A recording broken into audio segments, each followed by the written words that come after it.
All right, so our next speaker is LaDawn Lee Fuhr. LaDawn Lee Fuhr is the Corporate Relations Director for public radio station KASU-FM in Jonesboro. She is also a doctoral student in Arkansas State University's Heritage Studies program. Her area of study is music of the Delta and musical genius Chips Moman. Since 2018, Fuhr has taken her research to the airwaves on KASU-FM by creating, hosting, and co-producing 6 Degrees of the Delta, a weekly music show connecting the musical roots of the Delta to all music through no more than 6 connections. Fuhr has a vast experience in media, including radio, marketing, communications, government relations, telecommunications, and national merchandising on the television show Designing Women. She holds a BFA with emphasis on communications from A-State, a Master's of Public Administration from Georgia Southern University, and an MA in Heritage Studies from A-State. She is an award-winning professional, a recent recipient of an A-State Heritage Sites Research Grant, a 2016 Leadership Jonesboro graduate, a rising leader in women in cable television, and a member of Phi Kappa Phi, among other organizations. Please welcome LaDawn Lee Fuhr.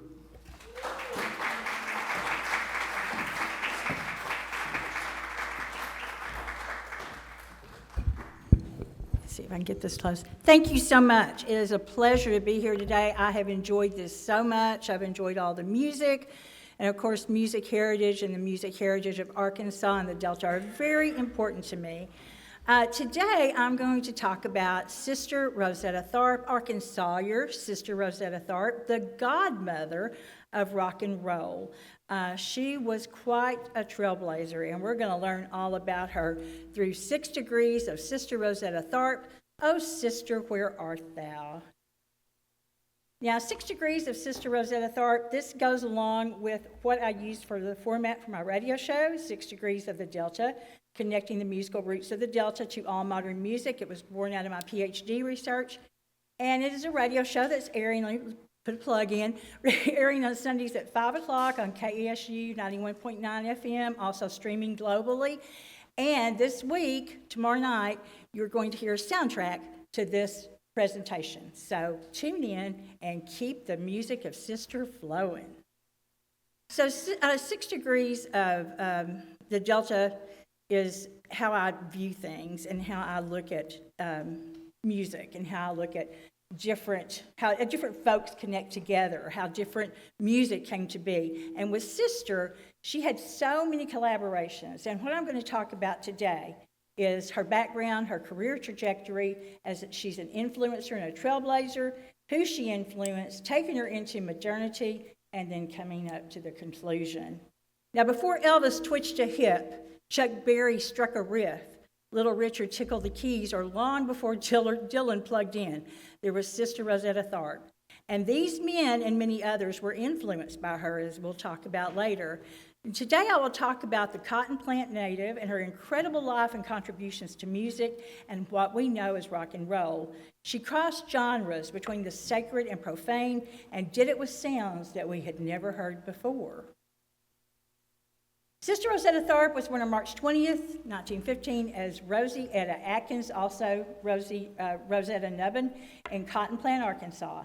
At 6 years old, she made her debut as a solo artist in the 40th Street Church of God in Chicago, along with her mother. Now let's talk about Cotton Plant just for a minute, because I always found this fascinating. I've spent time in Cotton Plant. I've researched the city. I put together marketing plans for things that we were going to do in the city. And there is a museum there, and they pay homage to Rosetta along with these others. Now, here is a small town of 500 people and 3 musical artists emerged from this small town. Petey Wheatstraw was a blues phenomenon who died young in 1941, and Bobby Crawford on the lower right, he is a rockabilly singer, drummer, band member, and one-time label owner, and together with the late international godfather of rockabilly, Sonny Burgess, who he's standing next to, Sonny's there in the middle, and he's another Arkansas legend. They're all Arkansas legends. Crawford was a part of the Sonny Burgess and the legendary Pacers, the band he's still fronting today as the Pacers. And as he says, and I think Bobby's 83 years old, they still want to boogie. But 3 people from Cotton Plant, I just found that amazing. Now, I looked high and low for a photo of Little Sister.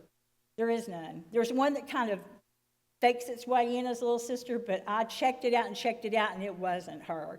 There's none of her, she and her mother together as young children. So I borrowed this illustration from a book that I'll talk about just a little bit later. It's been written and illustrated by Charnel Pinckney Barlow. And it talks about, the book is talking about Sister as a young girl. It's a beautiful book. But Rosetta and her mother, Katie Bell Nubbin, performed together in churches in the 1920s and the 1940s. Katie was an evangelist with the Church of God in Christ Church, and Rosetta would sing and play beside Katie. She started playing guitar, like I said, at a very young age. I put this little map together to show Rosetta's actual journey. Katie and Rosetta migrated north to Chicago in 1921, and Rosetta began playing guitar and singing in church with her mother. Now, this Google map shows Rosetta's eventual move to New York, but she did have a side trip to Florida in 1934, prior to New York, where she married Thomas Tharpe, and they became popular radio show artists. The marriage failed, but she kept the name Tharpe as her stage name. So Sister Rosetta and Katie moved to New York in 1938, and good things started to happen. These are her early days at Decca. She recorded these 3 songs, among others, This Train, 4 or 5 Times, and Rock Me. Sister and Katie arrived in New York City in October 1938, and literally within weeks, Sister was signed to Decca Records, and on October 31st, 1938, she began recording, and she started releasing hit after hit. Here we have this picture of Katie and Rosetta, and I love this photo. Mother Katie, and by the way, I want to make, no copyright infringement is intended. This is for educational purposes. I just like to say that. Some of these photos, I don't know where they came from, but I had to share them. Here's a picture of Mother Katie holding Sister Rosetta Tharpe's beloved Gibson guitar in the Decca studio. We're going to listen to Rock Me because it was one of the first songs recorded. It was recorded in 1938, and again, Stephen talked about this, I'll talk about this. It's considered among the first rock and roll songs, but there are about 20 songs that are considered one of the first rock and roll songs. But this one's a good contender. Rock and roll was not a phrase, but in 1942, music critic Maury Orendecker wrote of Rock Me, it's Sister Rosetta Tharpe for the spiritual rock and roll singing. So let's give her a listen.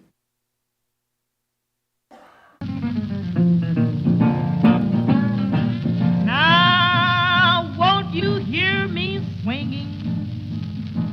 Hear the words that I'm singing. Wash my soul with water from on high. While the world of love is around me, evil thoughts do bite me. Oh, if you leave me, I will die. Sounds so good. The rock and rolling aspect of Sister's musical interpretations was what we call in radio cum duplication with the gospel genre. And she was criticized for being too secular. She switched too quickly for the gospel crowd. And Rock Me, interestingly enough, was derived from a hymn by Thomas A. Dorsey called Hide Me in Thy Bosom. And again, sadly, it was written after the tragic death of his wife and newborn child, which I just found such a dichotomy there, that it was written with such grace and grief, and it became one of the contenders for the first rock and roll song in Sister's Gibson-bladed hands. So it was good. It was a good song. We went on to, she's still recording for Decca, and she recorded this great song called 4 or 5 Times. The performance I'm going to show you is from 1941. She recorded with Lucky Millinder and his orchestra. This song was originally a risque blues song from McKinney's Cotton Pickers. And of course, Sister had obviously crossed over from gospel to secular here. So and this is really young Sister. When I saw this video pop up, I went, yeah, I got to show this because she's so young here. You have to sit through the ad, I'm sorry. Performance. Okay, I can skip it.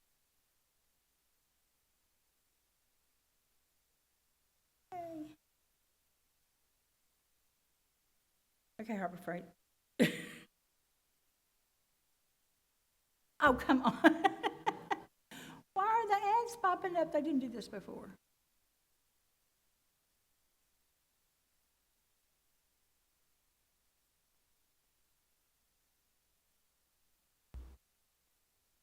The video isn't coming up.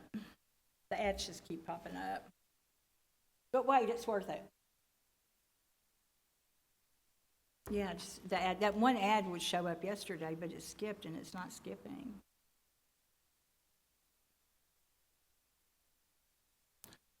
Go back one slide and then go back. See if that fixes it. There you go. Yeah.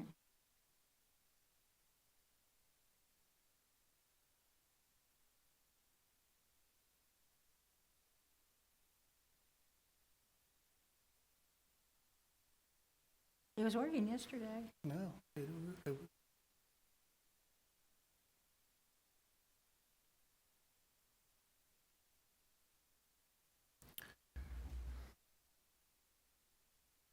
love the video.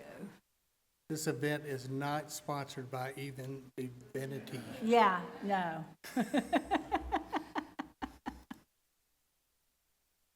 I do not know why it's doing that.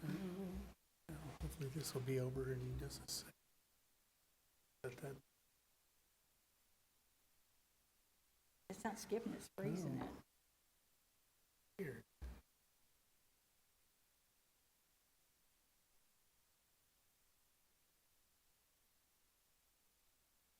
So has anybody got any good jokes or anything lately?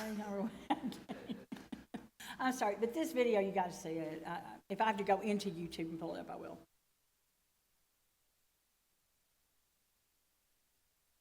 Where's our tech guru? Oh,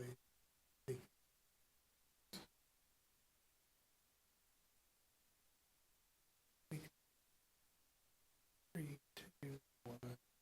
Click on that, because that's the same one that's up there. That should be the next one. Click on that. Well, I No, did. okay, all right, now go back. I just went back.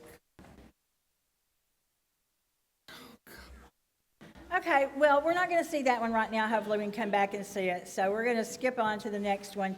We're talking about the song This Train. Now, remember, Sister Rosetta had just gotten to New York, just signed with Decca. I mean, like, she is literally on this train to glory of stardom. She's very young. If you look at this picture, look how young she is. And she is hobnobbing with Cab Calloway, with Duke Ellington. She's playing in Cab Calloway's Cotton Club Review. She never recorded with them, but she jammed with them. In her move, again, into the secular world really caused a stir. But this is This Train. This is the original version with only Sister and her talking guitar. Well, what happened there? Just a second. I don't know what's going on here.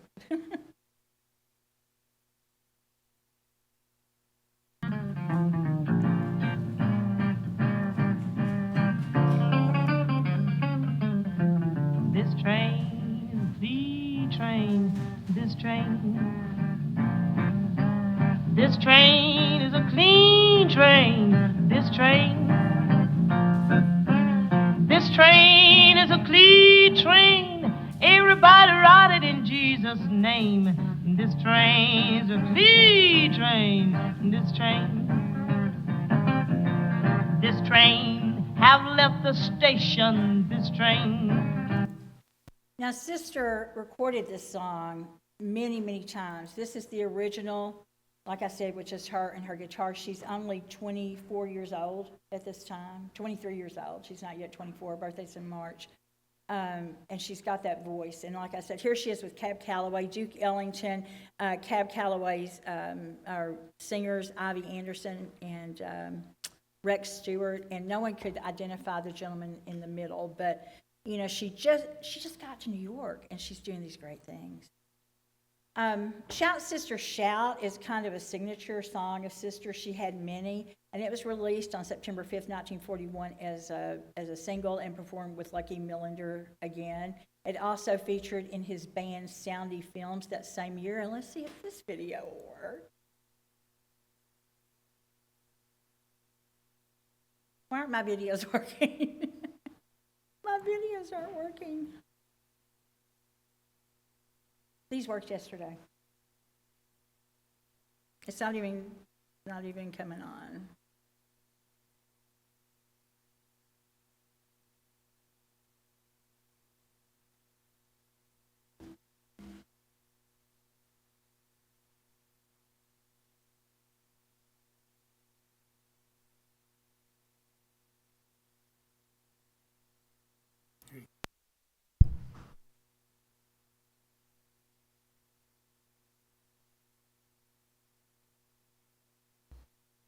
He's gonna help us on the way. Hang on. The YouTube videos aren't working now.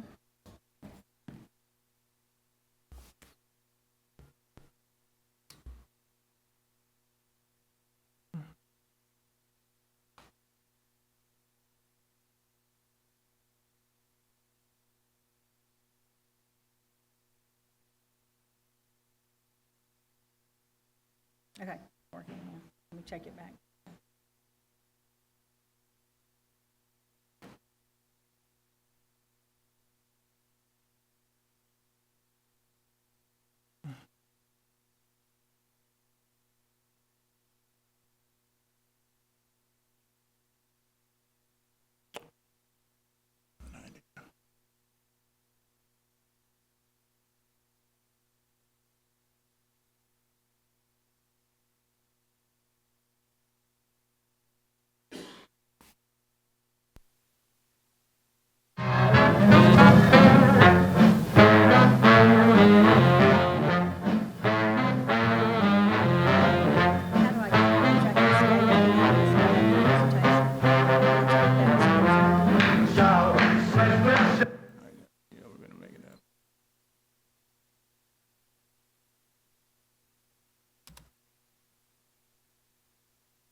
Listen, everybody, to the precious word. I'm gonna do some chirping, and I ain't no bird. There's a reason for living, a reason for dying. There's a darn good reason why a woman starts crying. A reason for a mole, a reason for a dimple, but there ain't no reason why a man's so simple. Shout, sister, shout. Yeah. Shout, sister, shout. I'm telling you. Shout. I just love this song. And this Shout Sister Shout would be almost a catchphrase for her as she moved through her career. So this is 1941. We're going to backtrack just a little bit to 1938, and we're going to talk about John Hammond and the Spirituals to Swing concerts in New York City. Two things that I haven't mentioned, and I think it's kind of, we just know it. This was an extremely segregated time in America. It was very misogynistic as well. And so for Sister to be so successful, it's just great. But John Hammond, he was a visionary. He was a music man. He was an activist. He was actually a Vanderbilt by birth, but he still did other stuff. He's the father of bluesman John Hammond Jr., if y'all are familiar with him. Hammond would go on to discover Bruce Springsteen and further the careers of Johnny Cash, Bob Dylan, and others. There's a legend that Bob Dylan was about to be dropped by Columbia before he released his second album, and Johnny Cash and John Hammond went to bat for him. And there's a tribute album to Johnny Cash where Bob Dylan says, "Thank you, John, for your help all those years ago," referring to this. So John Hammond was instrumental in all of these careers. In 1938 and later in 1939, he organized the From Spirituals to Swing concerts in New York City. And I want to put this all in perspective here in a historical context, that it was because he wanted to display the evolution of African American music with an all-star lineup of black musicians during deep racial segregation. Sister Rosetta Tharpe performed with Boogie Woogie piano man Albert Ammons on Rock Me. This caused a sensation, and the Boogie Woogie genre took off. And this was in December 1938. She'd been in New York for 2 months. I know when I moved to Little Rock, 2 months after I'd been in Little Rock, I was still trying to figure out how to get from Rodney Perham to Kavanaugh. So she did great things as a young woman. He also went back and he had another group of concerts in 1939. And she didn't perform in those, but he was just really dedicated to it. The Jubilee Show, she was part of the Jubilee Shows, and they were the Air Force Recruiting Service radio program that featured African-American musicians and singers. It was broadcast to servicemen via AFRS from 1942 to 1953. Jubilee was conceived in part as a morale-building service for the African-American troops stationed overseas. The wartime host, who you'll hear in this clip, was Ernie Bubbles Whitman. And most of the shows were recorded before live audiences in Los Angeles, and the series emerged as a very important piece of Black heritage. Its War Department status exempted the performing artists from the union-mandated recording bans of 1942 to 1943 and 1947 to 1948. And many of these shows contain unique performances. If you look at the bill, she was on the bill with Savannah native Johnny Mercer there in the middle. So let's hear Ernie Bubbles Whitman and Sister Rosetta Tharpe. Frazier at 948. Corporal, we laid in the mood on the cats just last week, so we picked a beauty we know you'd want to nibble the knuckles off. And the beauty is, that's all. And here to deal with the undaunted is Sister Rosetta Tharpe. How do to the Corporal Frazier, sister? How do, Corporal Frazier? What's cooking? Oh, you're padding your part. Now get on with the lago, sister.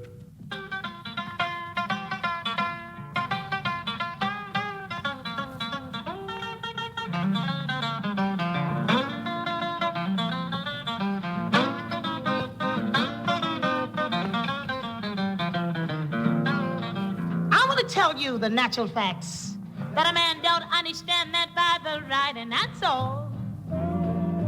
I tell you that's all. But they better have religion now. I tell you that's all. Now when you see people jump from church. So these recordings went out and were great morale boosters, and she was a part of that. Oh, right there.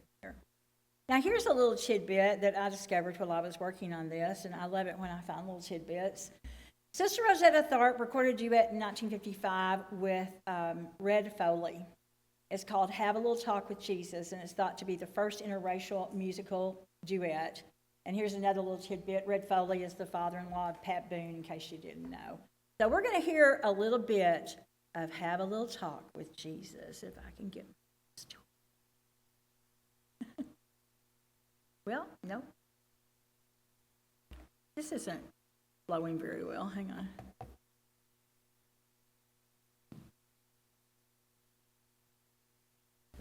I want to play down.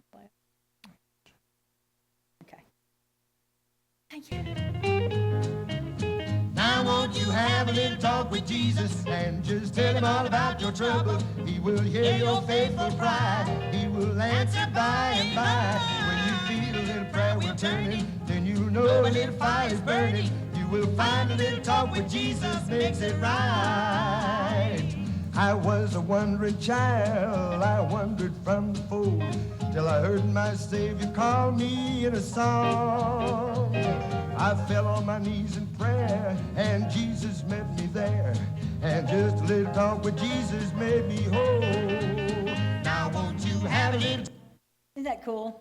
I'd never heard that before, so I hope y'all look that up and listen to more of it. Now, in 1964, Sister Rosetta Tharpe was touring in England with Muddy Waters and Otis Spann. They were part of Granada TV's Blues and Gospel Train Tour. And when I play this clip, I want you to look at the faces and energy of the audience, and I want to take it into a broader historical context here, because England had exported the Beatles to the U.S. just a few months before this performance took place. Sister is 49 years old and rocking it in a rainstorm at this train station. She arrived she was like a queen in a horse-drawn carriage. Bob Dylan said after this performance, he bet a lot of young British guys picked up a guitar after getting a look at her. She tells the crowd, "I love you so, my English friends, forever and ever until I leave this world." And she did. You can see the love between them. And let's look at the music in a historical context, because just 3 months earlier, the Beatles had caused a stir in America, and here is American Arkansawyer Sister Rosetta Tharpe, who laid the foundation for that music. And here she is in England, raising the roof, the non-existent roof, on this platform in England. Let's watch this. No, not playing. We will watch it.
That performance to me is just, it just personifies who she was, who she is, and who she began to become, and what I call in modernity. So even though this is 1964, and what I'm about to play for you is 1964, I think her legend was starting to formulate at this time.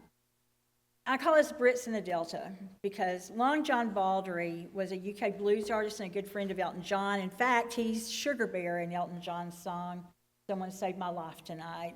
Back to historical context, British blues rockers covering Sister Rosetta Tharpe, that is just so important during this time frame.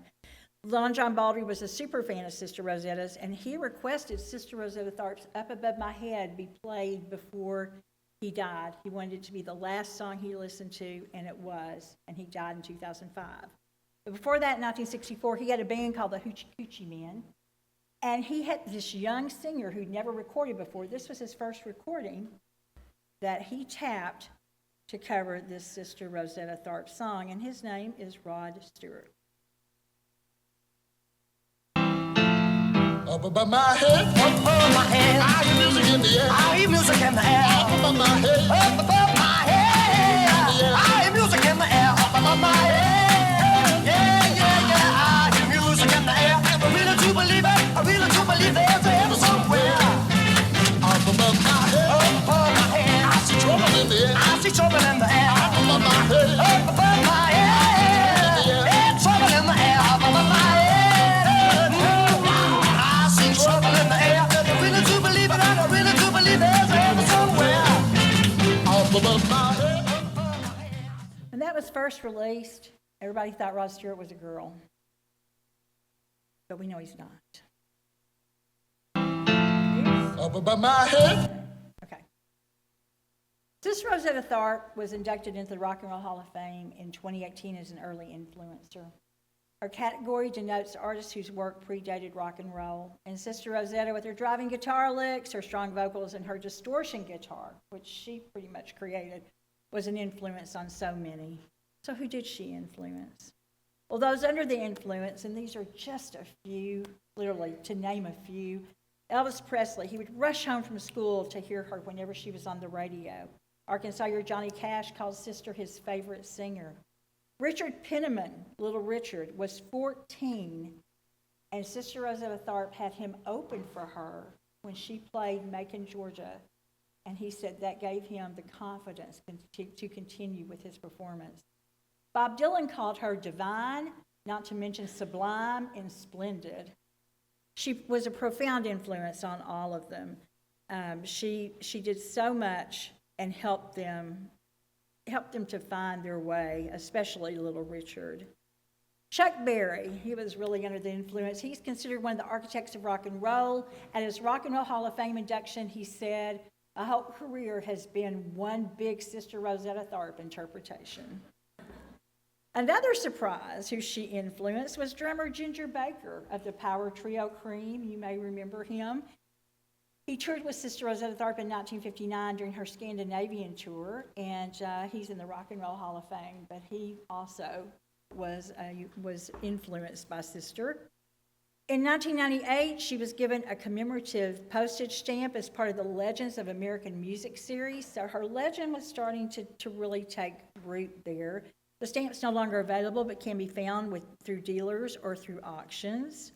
These are some of the things that have happened in her posthumous lifetime.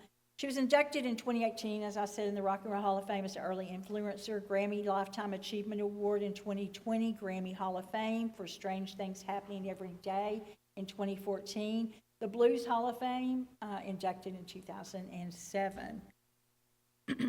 Here's a really interesting Arkansas connection.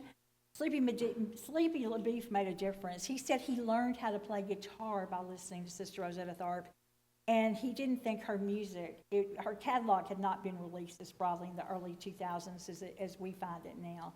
So in 2003, he was making an album with MC Records. He played a Sister Rosetta album for MC Records head Mark Caperteri, and therefore Caperteri commissioned a tribute album to Sister based on Sleepy's recommendation and also hearing the music, because Sleepy just felt that her music needed to be heard. So the album is called Shout, Sister, Shout, and it includes an all-star lineup of female musicians, including Bonnie Raitt, Joan Osborne, Odetta, Janice Ian, and even Marie Knight, who was Tharpe's longtime musical partner and she died in 2009, I believe. There's a biography, Shout, Sister, Shout. It's the ultimate biography of Sister Rosetta Tharpe, written by Gil Wald in 2007. And there's this song that I love very much. It was written by Sam Phillips, not that Sam Phillips, Sam Phillip. And she is the former wife of T-Bone Burnett, who produced Raising Sand for Robert Plant and Alison Krauss. So you may have heard this song on that album. But Sam Phillip actually wrote it and performed it. She celebrates Sister in this song by recognizing her accomplishments. And this album was released in 2008. And we're going to play a little bit of the song. Sister Rosetta goes before us. Strange things are happening every day. I hear the music up above my head. Oh, the side of my heart has left me again. I hear music up above. Secrets are written in the sky. Looks like I've lost the love I've never found.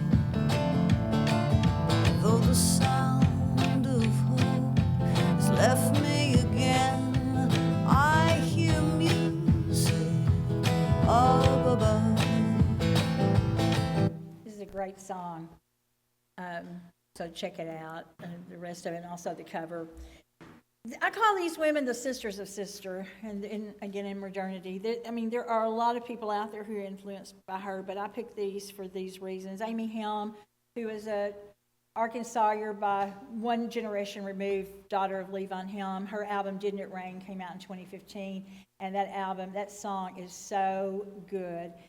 She really has that same soul that Sister did. Yola from the UK, over here in the bottom left. She starred as Sister Rosetta Tharpe in Baz Luhrmann's Elvis biography, the big Elvis, great movie that came out in 2022. Why somebody doesn't do a big screen biography of Sister, I don't know, but maybe Baz Luhrmann will. But she was very good in that. And Brittany Howard had inducted Sister Rosetta Tharpe into the Rock and Roll Hall of Fame, and she knocked them dead. Again, in modernity, showing up and showing out, Sister Rosetta Tharpe appears on Rolling Stone's greatest guitarists of all time list. And let's go back to that book I told you about, the children's book, Little Rosetta and the Talking Guitar. This is in the book. Music is the heart of our story, says Mama to young Rosetta, surprising her with her first guitar. Rosetta strums like Kerplunks, but with practice and determination, she makes music, fingers hopping like corn in a kettle, notes pouring over the church crowd like summer rain washing the dust off a new day. This is written by Charnel Pinckney Barlow. If you have children, or even if, like me, I bought the book for myself. Get it, read it, you'll love it. It's beautiful. And it puts Sister Rosetta out there again for a whole new audience to enjoy. Young readers will see a child's dream become a reality through hard work and perseverance. Sister Rosetta, in her own words, all this new stuff they call rock and roll, well, I've been playing that for years now. Can't no man play like me, I play better than a man. And music was brought up in the church. In conclusion, Sister Rosetta Tharpe's career was amazing. She was a black woman from Cotton Plant, from the church, crossing genres, making new genres. She could pick like no other, making her guitar talk. She was a true wonder. The lyrics of this song I'm getting ready to play for you, refer to the biblical story of Shadrach. When I found this song, I thought, this is just so good. I had not heard it before. But Sister Rosetta was masterful and powerful. She was a true enigma who broke barriers and left us with a rich legacy that is still inspiring today. And I want you to hear this song. It is a biblical song, but again, it's crossing genres.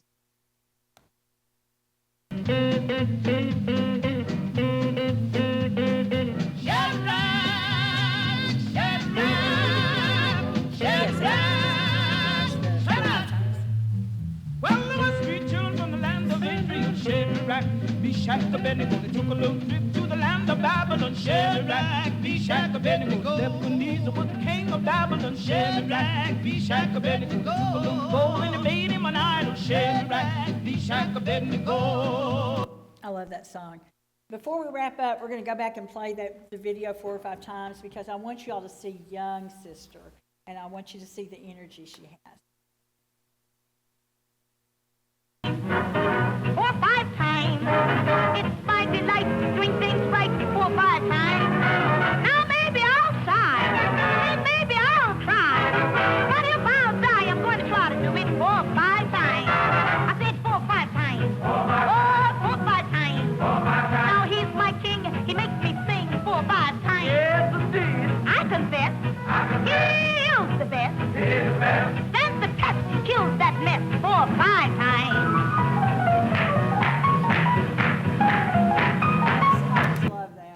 Love it. My producer, when he was helping me do some stuff, he said, I like that. That's so cool.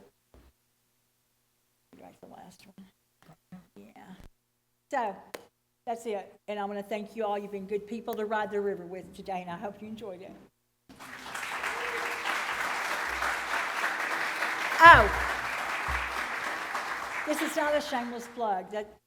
This book has stuff about Rosetta in it, and it's another piece of modernity, as I call it, that Stephen Cook wrote, and it's really a good book. And the visual of Sister Rosetta is just stunning. So, and also, yes, there's a highway marker for Sister Rosetta. I left that out, but I had so much music I wanted to play.